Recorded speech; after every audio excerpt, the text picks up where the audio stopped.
व्यंजन परिचय। क क से कबूतर। ख से खरगोश। ग ग से गमला। घ से घर। अंग खाली। च से चरखा। छ से छड़ी। ज से जग। छ से झरना। इय खाली। ट से टमाटर। ठ से ठठेरा।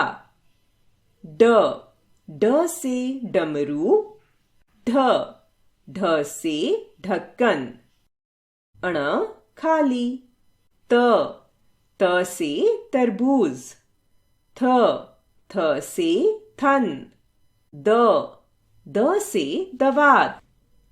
ध से धनुष। न से नल। प से पतंग।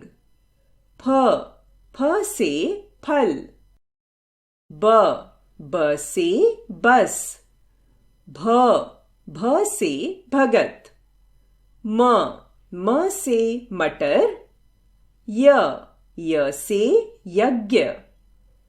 र से रथ। ल से लट्टू। व से वक। श से शलजम।